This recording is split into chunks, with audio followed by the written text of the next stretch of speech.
안녕하세요. 저는 이조리입니다.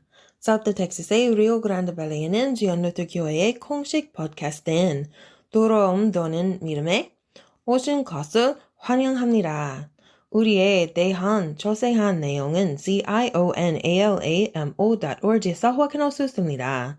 한국어로 된 이 에피소드는 휴스턴 힐탑 한국 루터 교회 옥승훈 목사님이 글래디에이터에서 3장 19에서 29절의 말씀을 바탕으로 한 설교로 유일한 중보자 예수 그리스도 이라는 제목의 내용을 담고 있습니다.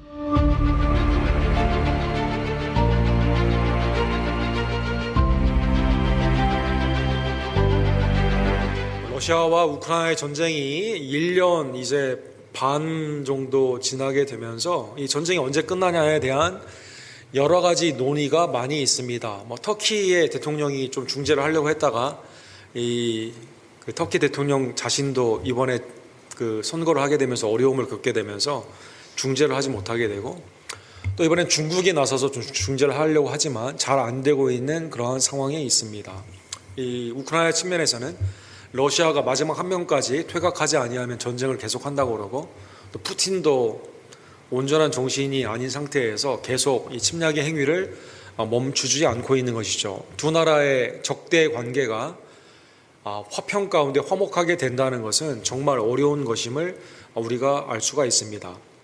극적으로 전쟁이 중간에 개입으로 말미암아 멈춰진 역사적인 선례들이 몇 번 있습니다. 자주 있는 건 아니고요. 가끔 있는 그런 경우가 있는데, 대표적으로 1906년에 미국의 현직 대통령으로 노벨 평화상을 수상하신 테오도레 루즈벨트라는 대통령이 이 러시아와 일본의 전쟁을 이 극적으로 합의 가운데 이끌게 되면서 1905년 포츠모스라는 그 뉴햄프셔에 있는 곳인데, 제가 전에 있었던 신학교에서 별로 멀지 않은 그곳인데요. 거기 기념관도 있습니다.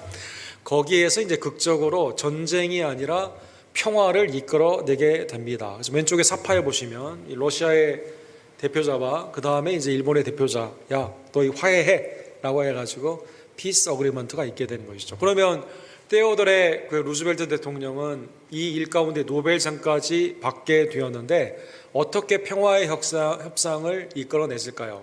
야, 러시아, 야, 우리가 알라스카 땅 다시 좀 줄 테니까 너 그거 먹고 조용히 하고, 야, 일본 하와이 땅 좀 줄 테니까 너 그거 먹고 좀 하고, 이렇게 해서 미국이 희생해서 이렇게 합의를 봤을까요? 그게 아니라 일본에게는 대한민국, 한국을 다 지배할 수 있는 고난, 너희가 군사적으로 다 합방을 시키고 그 다음에 모든 군수 물자를 다 가져가도 우리는 가만히 있을게. 러시아에게는 만주나 하얼빈 같은 그곳에서 야, 너희가 거기 먹고 싶으면 먹어, 이렇게 말을 해가지고 결국 희생된 건 누구입니까? 우리 한국이 희생이 돼가지고 노벨상은 이분이 받고 희생은 우리나라가 되고, 얼마 있다가 1910년도에 한일합방이 이렇게 있게 된 것이죠. 그래서 이제 이분에 대한 역사적인 평가가 그 당대에는 노벨 평화상을 주었지만, 알고 보니까 나중에 이 인구를, 특별히 아시아나 아프리카 사람들은 인종적으로 개량시켜야 된다, 이렇게 주장하는 사람이고, 또 이분이 특이하게 대통령에 있다가 후임이 자기를 잘 대우해 주지 않았다고 그래가지고 대통령에 또 나옵니다. 나중에 퇴임한 후에. 그러다가 이제 3등으로 이렇게 됐죠. 그래서 지금 여러분, 미국의 대선이 이제 얼마 안 된 상황에서 또 지금 다시 나오려고 하는 분들이 있지 않습니까? 그분의 대표적인 롤 모델이 됩니다, 이분이. 어쨌든 이 두 나라를 화해를 시켰는데, 본인이 희생한 게 아니라 이 다른 나라, 약한 나라를 희생시켜가지고 이 두 나라를 합의를 시키게 되고, 세상은 또 그걸 잘했다는 미국의 제국주의적인 당시의 생각 가운데 노벨상도 주고 훌륭하다고 이렇게 말하는 그것을 보게 되는 것이죠. 이 진정한 화해, 진정한 하나님의 은혜 안에서 있는 화평이 얼마나 어려운지를 또 나중에 보면 러시아하고 일본이 또 전쟁을 또 했거든요. 이것을 우리에게 보여주고 있는 것입니다. 오늘 본문의 주제는 우리가 너무나도 잘 아는 거룩하신 하나님과 우리 사이가 어떻게 원수, 죄인과 거룩 가운데 나아갈 수 없는, 하나님의 영광이 이르지 못하는 죄인들이 어떻게 하나가 되느냐, 화목하게 되느냐, 중재가 되느냐, 여기에 대한 우리가 너무나 잘 알고 있는 중보자 되신 예수님에 대한 그 말씀을 율법의 예표를 통해서 그리스도의 성취를 통해 우리에게 말씀하여 주시게 됩니다. 갈라디아서 오늘 본문 3장 19절에 보면 하나님께서 율법, 우리가 새벽기도의 출애굽기를 쭉 우리가 보았는데 이스라엘을 구원하신 하나님께서 율법도 은혜의 백성들에게 십계명을 주시게 되죠. 이 십계명을 바로 준 게 아니라 구원의 역사 가운데 한 중보자를 세우게 됩니다. 그 사람은 누구였습니까? 모세를 통해 주게 되게 되는 것이죠. 그래서 오늘 본문에 보면 율법이 무엇이냐? 범법함으로 더해진 것이라 천사들을 통해 한 중보자의 손으로 베푸신 것인데 약속하신 자손이 오기까지 있을 것이니라. 그래서 율법을 받는 그 순간에 이스라엘은 밑에서 뭐였죠? 금송아지를 만들어 이게 하나님이라고 섬기지 않습니까? 그래서 이게 죄라는 걸 깨닫게 해주시기 위해서 십계명을 대표로 하는 율법을 주시고 죄를 깨달은 자가 어떻게 하죠? 죄 가운데 사망, 하나님의 심판이 있음을 깨달았을 때 속죄의 제물을 가지고 제사장에게 나아며 송소와 지송소를 통해서 하나님의 은혜의 속죄의 은총이 제사를 통해 이스라엘이 은혜 가운데 죄의 용서함을 받게 되는 겁니다. 그런데 율법에 있어서 시간에 예표하는 거기 때문에 시간에 제한이 있어요. 약속하신 한 자손 예수 그리스도가 오실 때까지 그게 유효를 하고 예수님이 오시는 그때에는 이게 더 이상 필요가 없게 되는, 물론 도덕적인 삶 가운데는 하나의 잣대가 되겠지만 그러나 구원에 있어서는 이게 전제 조건이 되지 않는 하나님이 거룩하신 하나님이 우리의 죄를 깨닫게 하기 위해 모세를 통해 주셨다는 것입니다. 갈라디아 사람들은 오늘 본문에 나오는 한 중보자라는 그 단어를 너무나 잘 알고 있었습니다. 이것은 오늘 본문에 나오는 인터미디에이터, 이 중보자라는 뜻이 법률의 용어가 되는데 로마의 법률의 시스템은 로마 법이 오늘날의 현대 법에 상당히 근간이 되는 중요한 역할을 하지 않았습니까?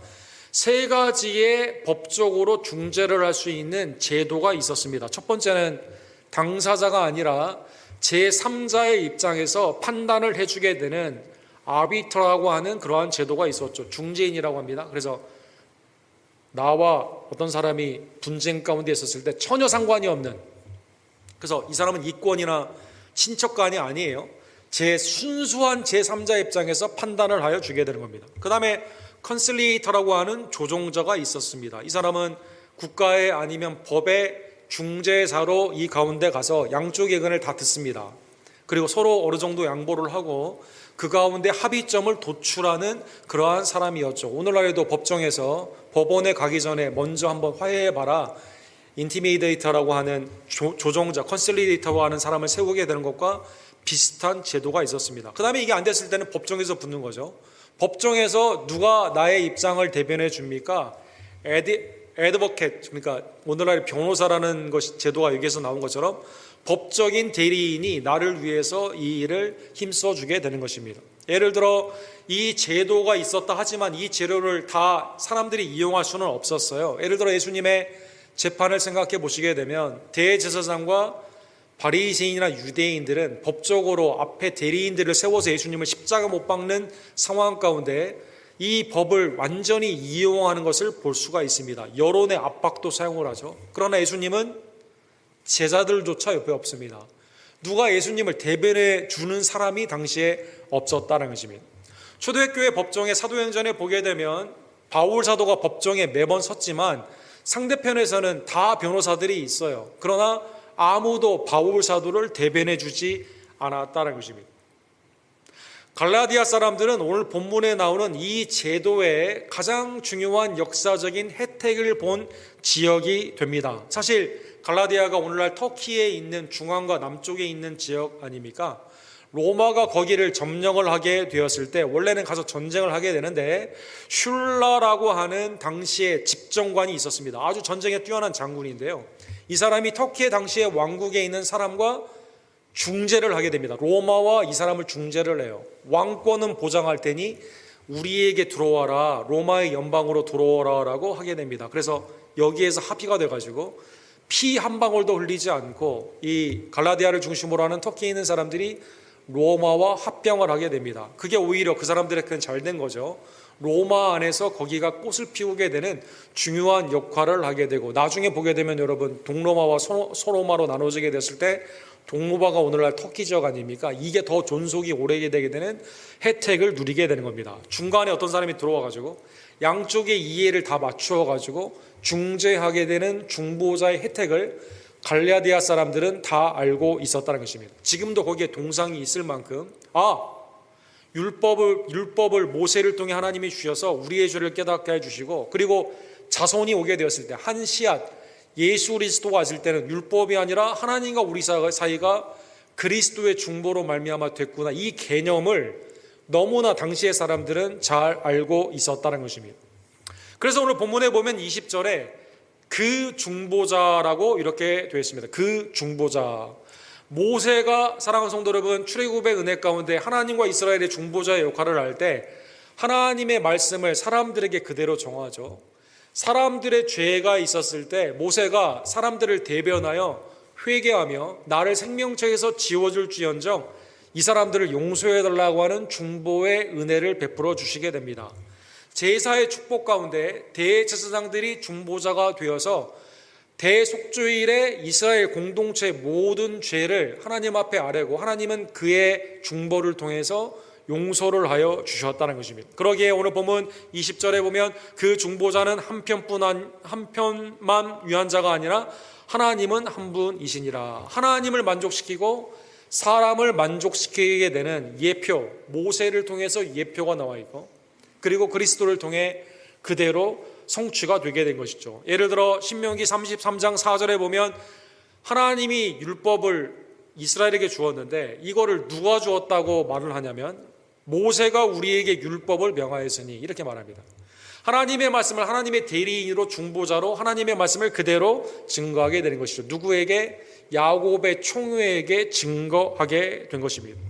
모세가 아무리 중보를 하였지만 그러나 결국 1세대는 어떻게 되었죠? 다 죄 가운데 심판으로 가나안 땅에 들어가지 못하게 됩니다. 가나안 땅에 들어간 이스라엘이다 하더라도 중보자의 역할을 하는 대제사장의 역할이 있었지만 하나님의 만족과 이스라엘에게 만족을 주는 중보자 자신, 대제사장의 타락으로 말미암아 하나님이 급기야는 어떻게 하죠? 성전을 멸망시켜 버리게 된다는 것입니다. 그러기에 요한복음 1장 17절에 보면 율법은 모세로 말미암아 주어진 것이요 죄 가운데 깨닫게 하고 하나님의 심판 가운데 있는 것을 알려주는 율법은 모세를 통해 왔지만 은혜와 진리, 죄 사함의 은혜, 하나님께 나아가는 길이요 진리요 생명이 되시는 하나님의 놀라운 구속의 참 중보자는 예수 그리스도로 말미암아 온 것이니라. 모세와 예수 그리스도가 차원이 다른 거죠.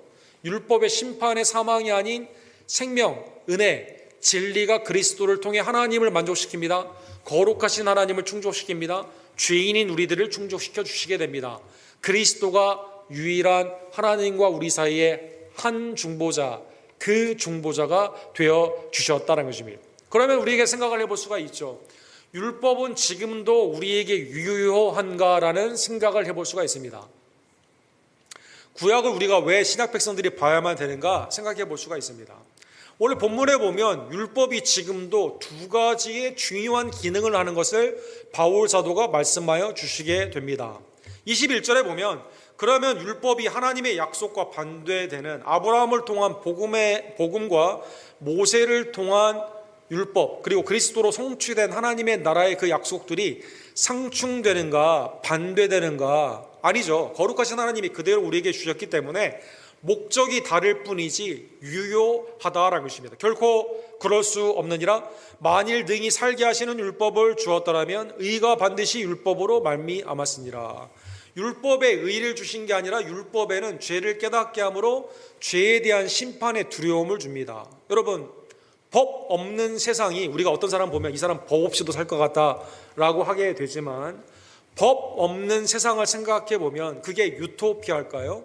오늘날 예를 들어 교회를 오게 되었을 때 도로교통법이 없다면 문제가 많은 거죠. 그렇죠? 가정에 있어서 윤리를 의미하게 되는 가정에 관련된 가정법이 없다면 문제가 많겠죠.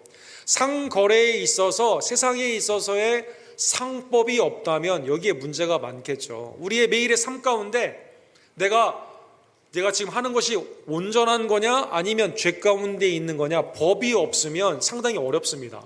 도둑질하는 것, 그렇죠? 사람을 죽이는 것, 이게 법이 이거에 필요한 거죠. 왜 그러냐면 그렇게 하는 것이 뭐라는 걸 알려줘요. 법의 기능은 죄라는 걸 알려줍니다. 죄는 결과가 있기 때문에 그렇게 하면 벌을 받는다는 것을 알려주게 된다는 것입니다. 그래서 모든 법은, 특별히 율법 안에서 뭘 우리에게 알려줍니까? 죄인인 우리가 죄인임을 깨닫게 하여 주게 된다는 것입니다. 이건 의가 아니에요. 죄를 깨닫게 되었다고 해서 구원받는 건 아니에요. 그러나 죄 가운데 내가 죄인이구나라는 것을 알려주게 된다는 것입니다. 로마서 3장 20절에 보면 율법의 제1기능에 대해서 그래서 이렇게 말합니다. 그러므로 율법의 행위로 그 앞에 의롭다 하심을 얻을 육체가 없나니, 죄인임을 깨닫게 되죠. 그래서 율법으로는 죄를 깨달음이라. 그래서 자기가 죄인인지 모르는 것처럼 불행한 게 없죠. 근데 말씀이 우리를 감찰하여 줍니다. 하나님의 은혜 안에서 말씀 가운데 내가 죄인임을 깨닫게 한다는 것입니다. 그러기에 율법은 죄로 말미암아 우리가 그 안에 굴레에 있음을 알려주게 되는 것입니다. 22절에 보면 그러나 성경이 모든 것을 죄 아래 가두었으니 이는 예수 그리스도로 믿음으로 말미암는 약속을 믿는 자들에게 주려 하심이라. 그렇죠? 율법 안에서 죄를 깨닫게 하기 때문에 죄인이 그 안에 이렇게 있습니다. 그런데 여기서 해방되는 길은 뭘까요? 다른 굴레로 들어가야 되죠. 그래서 우리가 한국에서 미국에 오게 되면, 공해를 지나게 되면 다른 테라토리, 한국 이제 영역이 아니라 다른 나라로 들어오게 되면서 이민 그 절차를 거쳐 가지고 거기에 보면 어떻게 됩니까? 당신은 이제부터 여기 테라토리에 있기 때문에 이 법에 이 주권에 들어왔기 때문에 이 법에 있다라고 말해 주지 않습니까? 전에는 죄와 사망이 우리를 왕노릇 하기 때문에 언제나 이 굴레에 있었습니다. 그래서 언제나 마음 가운데 염려의 근원이 궁극적으로는 뭘까요? 죽음이죠. 죽음. 사랑하는 사람이 죽었을 때가 가장 슬프고, 또 미래에 대한 불안함이 그게 죽음과 염려되어 항상 우리 마음을 괴롭히게 된다는 것입니다. 죽음 후에 하나님의 심판이 두렵게 되는 마음이 있게 된다는 것입니다. 그런데 이제 테라토리가 그리스도로 말미암아 예수 그리스도가 은혜와 진리가 되어 우리를 죄와 사망에서 해방시켜 주시고, 하나님의 은혜 안에서 지금은 무엇이 왕노릇하죠? 여러분과 저에게는 죽음이 아니라 생명이 왕노릇을 하게 됩니다. 우리의 마지막 종착지는 영생의 하나님의 나라, 주님의 나라 가운데 우리가 함께 가기 때문에, 심지어 성도가 우리의 주에 있는 사람이 죽었지만, 인간적으로 슬프지만 부활의 은혜의 마음의 믿음으로 우리는 그날을 다시 볼 날을 고대하게 되는 것이죠. 바울 사도는 이것을 왕노릇한다라는 단어로 이렇게 씁니다. 로마서 5장 21절에 보면 이는 죄가 사망에서 왕노릇한 것까지. 이 테라토리 안에서는 누가 왕이에요? 죄, 사망이 왕이에요. 그 안에서 아무도 꼼짝 못해요.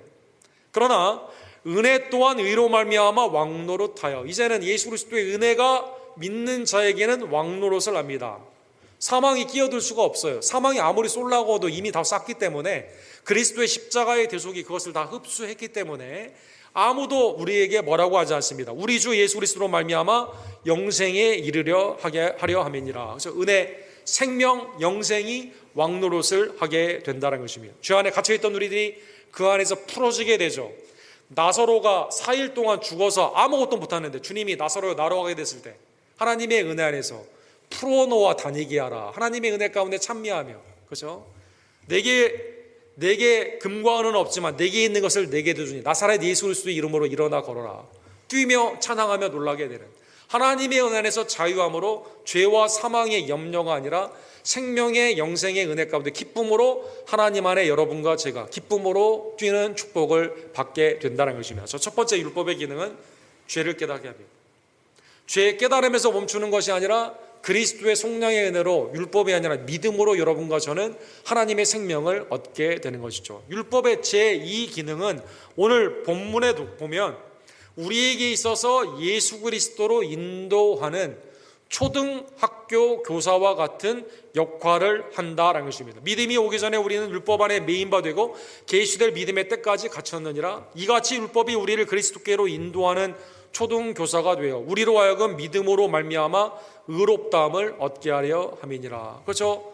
율법이 그림자처럼 있다가 실제가 그리스도가 오게 되었을 때는 율법이 우리를 그곳으로 인도하여 주게 되는 겁니다. 오늘 본문에 나오는 초등교사는 당시에 있었던 튜터, 이 집안에 있는 아이를 키우는 그러한 어린아이, 유모처럼 기르는 그러한 사람들, 특별히 그 로마의 공립학교의 제도가 로마에 처음 생기게 되었을 때, 물론 노예들은 다닐 수가 없었고 로마의 시민들만 다닐 수 있는 학교였는데, 가기 전에 좀 여유가 있는 사람들은 당시에 다 초등교사를 두었다고 합니다. 그래서 아이들에게 책을 읽어주고 그 다음에 훈련을 시키는 이러한 일을 했는데, 가장 파퓰러한 집안의 초등교사는 헬라 사람들이 헬라 말을 잘 가르치지 않습니까? 헬라의 철학을 가르치고 인문학을 가르치는 그 사람들이 인기가 굉장히 좋았다고 합니다. 뭐 오늘날에도 집안에 이 튜터, 유모나 아니면 가르치는 사람들, 가정교사를 드리거나 아이를 학교에 많이 보내지 않습니까? 오늘날에는 뭐 예를 들어서 스페니쉬를 잘하는 분이 있으면 더 좋고, 그 다음에 뭐 이제 앞으로 세계가 중국어가 이제 공용어가 된다고 생각하시는 분은 미국의 어떤 부자들은 중국 뭐를 할 수 있는 사람을 가르친다고 이런 말도 하고 그러는데, 어쨌든 초등교사가 매우 중요하다는 것입니다. 근데 초등교사는 언제 끝나게 될까요? 정식 학교에 들어가게 되면 끝나게 되죠. 나의 일이 거기서 맞춰지게 됩니다. 그걸 인도하는 거예요. 거기서 잘 적응할 수 있도록. 그렇죠? 초등학교 그 가정교사가 대학에 있는 사람을 가르치지는 않지 않습니까? PhD, 박사과정에 있는 사람 가르치지 않지 않습니까? 그렇죠? 이거는 여기가 기반이 되어 이걸로 인도함을 됐기 때문에 나는 그냥 얘를 학교에 데려다 주고 나는 그냥 집에 가는 거예요, 여러분. 네. 학교에서 이제 정식 그 위에 선생님들이 다 가르쳐 주기 때문에, 그것처럼 오늘 본문에 보면 율법이 지향하는 바는 뭘까요? 그것은 예수 그리스도를 믿음으로 말미암아 구원을 얻는다. 이게 완성체고, 율법은 죄를 깨닫게 하며, 그렇지, 이 죄에서 나를 누가 구원할 것인가? 하나님과 나 사이의 중보자는 누구인가? 그러면 예수 그리스도가 나의 구원자가 됨을 믿고 믿음 안에서 살게 하도록 인도하여 준다는 것입니다. 그러기에 오늘 본문의 25절에 보면 믿음이 온 후에는 우리가 초등교사 아래에 있지 아니하도다. 그렇죠? 산수를 가르쳐주고 알파벳을 가르쳐줬던 선생님에게 다시 가서 또 배우지 않지 않습니까? 대학이나 아니면 그 위에 고등교육을 받으신 분이. 그렇죠? 지금 어떤 굉장히 위에 상당히 많은 지식과 지혜가 있는 사람이 다시 아주 원초적인 지식으로 가지 않지 않습니까? 여러분과 제가 지금 전기를 쓰지 다시 모닥불 피우는 거 뭐 배워가지고 뭐 한다던가, 지금 다 인터넷이나 이런 걸로 다 하고 있는데 다시 뭐 어떤 것을 초등적으로 다시 돌아가서 하지 않지 않습니까? 믿음이 온 후에, 그리스도로 말미암아 구원 얻는 하나님의 의가 온 후에는 뒤로 돌아가지 않는다는 것입니다. 그러기에 오늘 본문에 보면 너희가 다 믿음으로 말미암아 그리스도 예수 안에서 하나님의 아들이 되었으니, 그래서 믿음 안에서 하나님이 여러분과 저를 엄히 다스리는 종처럼 시키는 것만 하게 되고, 사망의 굴레 안에 있는 사람에게 심판만 기다리는 삶으로 취급하지 아니하고, 믿음으로 말미암아 여러분과 제가 하나님의 아들, 딸이 되게 되는, 그렇죠? 교회 안에 사랑하는 성도 여러분, 당신은 하나님의 아들, 딸이고 나는 당신 밑에 있는 사람이, 이렇게 하는 사람 없잖아요. 모두가 다 하나님의 아들. 여러분과 저 중에 하나님을 할아버지라고 부르는 사람이 있어요? 없지 않습니까? 하나님을 다 아버지라고 부르게 되는, 그렇죠? 하나님의 은혜 안에서 놀라운 은혜 가운데 믿음으로 하나님의 자녀가 되는 축복을 주셨습니다. 그리고 여기에 인친다고 하게 되는 확실한 보증을 뭘로 주셨습니까? 누구든지 그리스도와 합하기 위하여 세례를 잡은 자는 그리스도의 옷을 입었느니라. 그렇죠? 주님이 우리에게 더럽고 추한 정욕의 옷으로 주지 않고 예수 그리스도의 옷을 주신 거죠. 정체성, 나의 삶. 당시에는 옷을 보면 이 사람이 귀족인가 평민인가 노예인가 군인인가 다 알 수 있게 되는 것처럼, 여러분과 저는 그리스도의 옷을 입게 되는, 이게 뭐예요? 세례 가운데 나는 주님과 합하였다라는 은혜로, 믿음 안에 주신 축복으로 세례의 은총을 받게 된 것입니다. 사랑하는 성도 여러분, 그러기에 예수 그리스도는 제1기능과 2기능이 지향하는 종착역, 마침 완성이 되게 되는, 바울사도가 로마서 10장 4절에 우리에게 이렇게 말씀해 주시죠. 그리스도는 모든 믿는 자에게 의를 이루기 위하여 율법의 마침이 되셨느니라. 그렇죠? 주님이 그 생애를 통해 하나님의 말씀을 한 번도 어긴 적이 없습니다. 우리는 다 못 지켜요. 그러나 그리스도가 율법의 정죄에 있는 십자가를 통해 모든 율법의 죄, 사망을 우리를 대신하여 감당하셨기 때문에 여러분과 제가 의롭다 칭함의 은혜, 믿음 가운데 하나님의 아들, 딸이 되는 은혜, 세례 가운데 주님과 연합하는 축복을 받게 되었다는 것입니다. 그러기에 율법은 나눕니다. 그러나 복음은 예수 그리스도는 하나가 되게 하여 주신다는 것입니다. 28절에 보면 너희는 유대인이나 헬라인이나 종이나 자유인이나 남자나 여자나 다 그리스도 예수 안에서 하나이니라. 그렇죠. 유대인들은 율법으로 이방인을 가렸죠. 부정하다고 했습니다. 자유한 자들은 노예 근처에 가지도 않았어요. 여러분, 같이 밥을 먹지도 않았습니다. 남자와 여자, 남아 선호 사상 가운데 여자를 도구화 시켰습니다. 그러나 그리스도 안에서는 사랑하는 성도 여러분, 다 하나입니다. 초대교회 기록에 보게 되면 노예들이 교회 가면 상전들이 많은데 나 좀 자존심도 상하고 나랑 좀 안 맞아 이렇게 생각했을까요? 여러분, 가난한 사람이 초대교회에서 당시에 저기 가면 부자들도 있는데 나는 그 사람들보다 못해 이렇게 생각했을까요? 여자나 연약한 자나 병든 자들이 교회 가면 내가 차별받아, 나 무시해 사람들이, 그렇게 생각했을까요?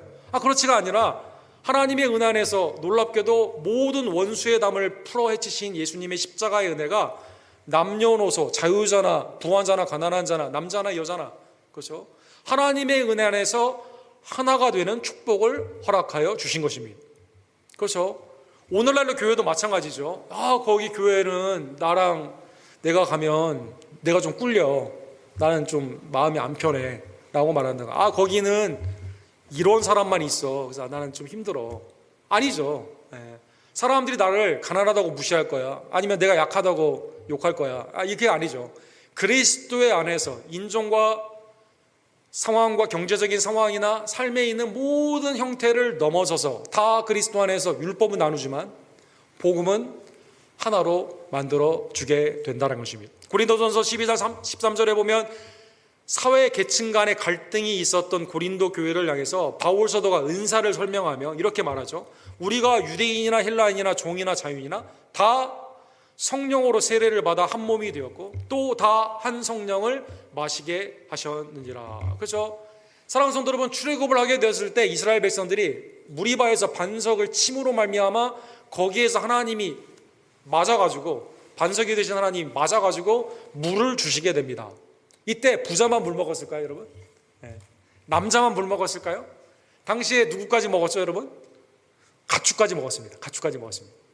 마치 성령 안에서 여러분과 제가 그리스도의 은혜 안에서 구원을 받는 이것은 어떠한 차별도 없이 하나님의 은혜 안에서, 지금은 누가 아브라함의 아들, 딸이라고요? 믿음으로 의롭게 하시는 하나님의 은혜 안에서 진정한 믿음의 성도들이 오늘날에 유대인이 아니라, 유대인뿐만 아니라 이방인뿐만 아니라 모든 족속과 방언에서, 계시록에 보면 하나님을 영광을 돌리는 모든 믿는 자가 그리스도 안에서 그리스도의 옷을 입었기 때문에, 세례를 받았기 때문에 믿음으로 말미암아 하나님의 은총으로 하나가 되는 축복을 받게 된 것입니다. 자, 오늘 본문의 말씀을 깨달으며 감사의 두 가지와 적용의 한 가지를 상고해 보기를 원합니다. 그러기에 하나님과 우리 사이의 유일한 중보자는 모세가 지향하는 예수 그리스도임을 온전히 바라보며, 주님이 하나님도 만족시키시고 우리를 만족시키시기 위해 다른 걸 데려다가 루즈벨트 대통령처럼 한반도 니네가 다 먹고 전쟁하지 마 이렇게 한 게 아니라, 주님이 너도 이렇게 하고 너 이렇게 하고, 당시에 중재인처럼 자기는 희생하지 않고 그렇게 한 게 아니라 주님이 우리의 죄를 담당하시고, 주님이 하나님을 만족시키기 위해, 그 거룩을 만족시키기 위해 하나님의 심판을 대신 죄 없으신 예수님이 받으시고, 우리에게는 무엇을 주십니까? 하나님의 사랑 안에서 은혜에 의롭다 하시는 구원의 은총을 주셨음에 감사하는 주의 정도를 내기를 간절히 원합니다. 바울 사도는 디모데전서 2장 5절에 보면 하나님과 우리 사이에는 그래서 중보자는 한 분이에요. 마리아를 통해 나가는 게 아닙니다. 십자가와 부활의 예수님, 지금도 하나님 우편에서 우리를 위해 간구하시는 예수님, 우리를 위해 다시 오시는 영광의 예수님이 우리의 유일한 중보자가 되는 것입니다. 얼마 전에 소천하신 빌 브라이트 CCC 그 유명한 목사님이 계시죠. 이분이 아주 그림, 이 사형리 할 때 하는 그림 아주 너무 잘 표현했어요. 하나님 사이와 우리 사이에 큰 죄, 사망이 이렇게 있는데 아무도 못 건너요. 그리스도가 십자가로 그 길을 열어주심으로 말미암아 길이요 진리요 생명이 되시는 예수님이 십자가와 부활로 그리스도를 통해 아버지께 나아가게 되는 놀라운 축복을 허락하여 주신 것입니다. 그죠? 그리스도 외에 다른 게 있었을까요? 아닙니다. 유일하신 예수님으로 말미암아 우리가 구원을 받게 된 것입니다. 그러기에 사랑하는 성도 여러분, 오늘 본문에도 믿음 가운데 세례는 그리스도와 연합하는 하나님의 축복이고 그리스도의 옷을 입는 것이다 라고 말씀하여 준 것처럼 성삼위일체 하나님께서 여러분과 저에게 믿음에 있는 세례를 주신 하나님의 은총에 감사하는 성삼위일체, 오늘 성삼위일체 주일인데 복된 주일 되기를 원합니다. 바울 사도는 골로새서 2장 12절에 이렇게 말하죠. 너희가 세례로 그리스도와 함께 장사되고 또 죽은 자들 가운데서 그를 일으키신 하나님의 역사를 믿음으로 말미암아 그 안에서 함께 일으키심을 받았느니라. 세례와 믿음을 오늘 본문에 보면 동일시하고 있는 것을 볼 수가 있습니다. 그래서 여러분 세례 받으셨죠? 믿으시니까 세례 받은 거죠. 세례 가운데 있는 하나님의 은혜, 물의 씻김과 그리스도의 은혜 가운데 죄는 죽고 하나님의 의 가운데 다시 사는 은혜를 하나님이 세례를 통해 징표로 우리에게 주셨다는 것입니다. 베드로전서 2장 31절에 보면 베드로는 예수님의 Great Commission, 그렇죠? 그 다음에 하나님의 은혜 가운데 성령이 임하는 그 역사를 직접 들은 제자 아닙니까? 너희는 가서 모든 족속으로 아버지와 아들과 성령의 이름으로 세례를 주고 내가 너희에게 분부한 모든 것을 가르쳐 지키게 하라. 마태복음 28장 18장에 있는 그 말씀을 직접 들은 사람 아닙니까? 바울 사도가 이렇게 말합니다. 흩어져 있는 아시아, 갈라디아도 거기에 있어요. 그 지방 가운데 있는 사람에게 말하면 물은 예수 그리스도께서 부활하심으로 말미암아 이제 너희를 구원하는 표니 곧 세례니라. 사랑하는 여러분, 그리스도로 말미암아 구원하는 표가 곧 세례이기 때문에 이건 은혜로 받는 거죠. 우리가 알 수 없는 하나님의 놀라우신 은총 가운데 세례로 성찬으로 주님과 합하여 옷을 입게 되면 이제는 세상에 더럽고 추한 옷이 아닙니다. 영광의 그리스도의 옷. 사랑하는 성도 여러분, 그리스도의 옷이 변화된 상에서 어떻게 변화되었죠? 너무나 희게 변화되게 된 것처럼 계시록에 보게 되면 여러분과 제가 입는 옷이 뭐죠? 영광의 세마포, 보혈로 빨았는데 빨간색인데 옷이 희어요.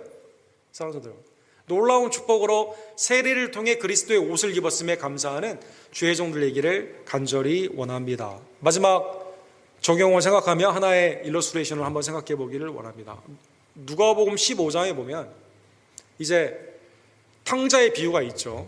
거기에 보면 이제 그 99마리 양을 놓고 한 마리를 향해 가는 목자의 은혜, 드라쿠마 9개는 놔두고 하나를 찾기 위해 희생하는, 그리고 찾았을 때 축제를 벌이는 여인의 비유가 있습니다. 누가복음 15장 뒤에 세 번째는 첫째와 둘째가 있는데 둘째가 유산을 달라고 합니다. 유산을 달라고 하니까 아마 그대로 율법 가운데 했으면 3분의 1을 달라고 한 거예요. 아버지는 줘요. 그걸 갖다가 어떻게 합니까? 팡탕한 데 다 쓰게 됩니다. 마지막에는 어떻게 하죠? 쥐염 열매를 먹고 있습니다. 돼지 쥐염 열매, 그것도 부정한 음식. 그러면서 생각을 합니다. 아버지의 집에 가면 품꾼도 먹을 게 많다, 이렇게 생각을 하게 됩니다. 자, 그러면 내가 질문 하나 할게요, 여러분. 아들이 그렇게 생각한 게 겸손일까요? 아들이 여러 가지 생각할 수가 있는데 내가 아버지한테 가가지고 다시 아들로 삼아달라고 해야겠다 이렇게 말하지 않고 그냥 품꾼이라고 뭐 너 써달라고 해야겠다, 이 겸손일까요? 예를 들어 15장 21절에 이렇게 말하죠. 아버지가 멀리서 달려오지 않습니까? 아들을 안 씁니다. 이때 아들이 이렇게 말해요. 아버지 내가 하늘과 아버지께 죄를 지었사오니 지금부터는 아버지의 아들이라 일컬음을 감당하지 못하겠나이다. 이건 겸손일까요? 이건 아들의 죄인의 마음이죠. 우리의 마음이죠, 여러분. 예를 들어보면 예수님이 죄 탕감 용서를 말할 때 1만 달란트가 빚진 자가 탕감을 다 받았다 이렇게 말합니다. 예를 들어서 1만 달란트면 당시에 있는 로마에 드리는 모든 세금보다 더 많은 엄청난 돈이거든요. 예를 들어 여러분과 제가 100만 불 빚이 있다고 생각해 봅시다. 근데 어떤 사람이 날 도와주겠다고 그래요. 그러면 제 수준이니까 이해해 주세요. 저라면 도와주세요라고 하면서 뭐라고 말할 것 같습니까? 50만 불만 도와주세요 이렇게 말할 것 같아요. 이 사람이 100만 불 나에게 준다는 건 상상도 안 하고, 만약 이 사람이 도와준다고 한다면, 이 아들의 마음이 이런 거죠.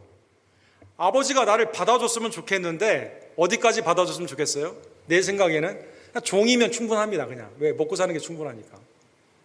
그런데 여기 1만 달란트를 용서해 주는 사람은요 5천 달란트만 사해 준 게 아니라 다 탕감해 줍니다. 사랑하는 여러분, 아버지가 뭐라고 말합니까? 제일 좋은 옷을 가져다가 입히고 손에 가락지를 끼우고 발에 신을 신기라. 이 아들은 죽었다가 살아났고 잃었다가 찾아난 아들이다. 사랑하는 여러분, 아버지는 어떤 거예요? 주님 앞에 회개하는 아들이 돌아오는 이 아들에게 가장 오늘 본문에 보면 좋은 옷, 제일 좋은 옷, 그 다음에 손에 가락지, 내 아들이라는 징표죠. 완전한 full sonship, full daughtership, 완전한 아들됨. 사랑하는 여러분,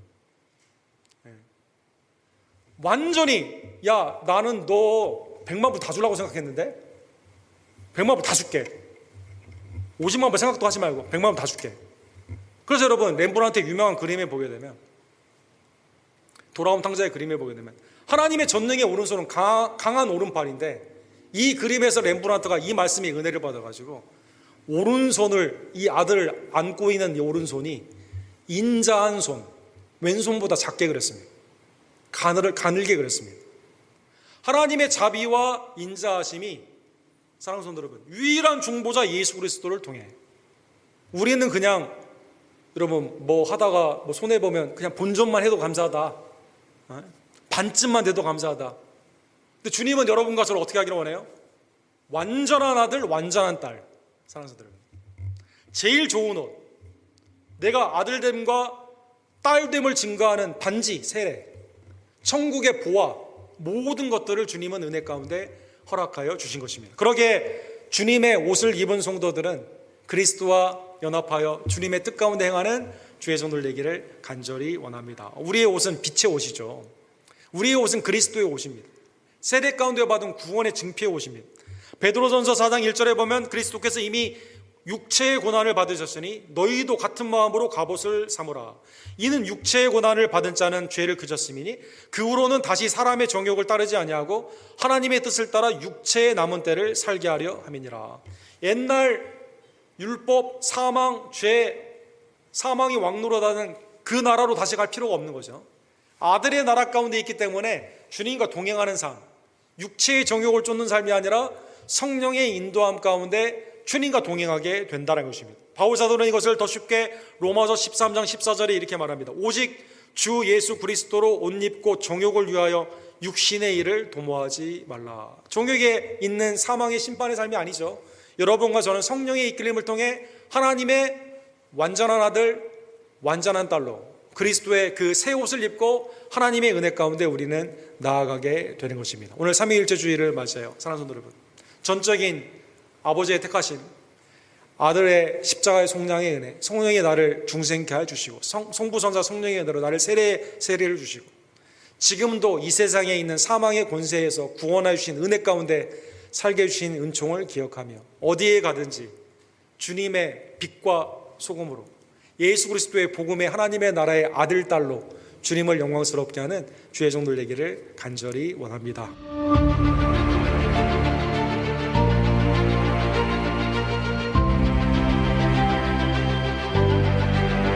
이 에피소드는 텍사스 알라모에 있는 시온 루터 교회에서 여러분에게 전해드리는 우리의 두려움 혹은 믿음 팟캐스트의 일부입니다. 감사하게도 옥 목사님의 설교를 접할 수 있게 해주셔서 감사합니다. 옥 목사님 이메일 sung@gmail.com으로 연락이 올 수도 있습니다. 경청해 주셔서 감사드리며 조금함과 두려움이 아닌 인내와 믿음을 통해서만 하느님의 도움으로 인생의 문제를 효과적으로 다를 수 있는 용감과 용기를 접으시길 바랍니다. 이메일은 fearorfaithpodcast@gmail.com으로 연락하시면 됩니다. 다음 시간까지 신이 가호가 있기를 바랍니다.